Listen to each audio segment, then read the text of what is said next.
release, you need a tennis ball or a lacrosse ball.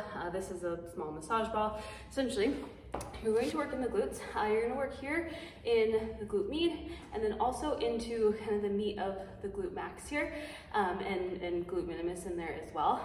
But essentially out here, and then in between that sit bone and the top of your pelvis here.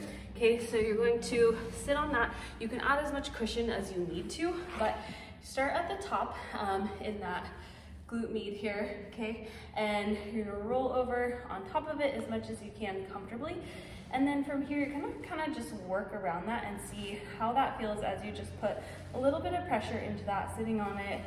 Find any spots that are kind of sensitive in there, and then you can start to work in some movement, okay? So what you're gonna do, you're gonna find a spot, you're gonna let that knee fall open, and then you're going to pull that up, which puts tension on that muscle and brings a little intensity to the movement. So you're gonna let it fall open, take a breath in, and then pull that shut, okay? So you're just gonna work this movement a little bit here on the outside of that hip. You can find a new spot, let that sink in, and then pull up.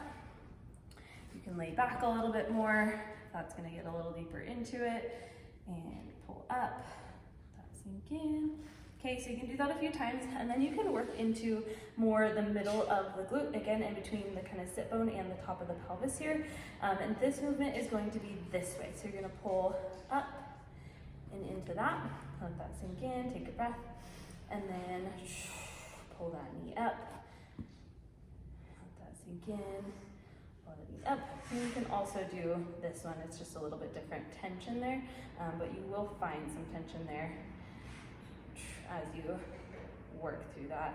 And then again, just kind of finding where it is tender, and spend 60 seconds or so kind of on each side. Don't overdo it, it'll likely make you sore, but this can be a great release for the hips, for the glutes. And then from here you can go into some active stretching component for the glutes and hips.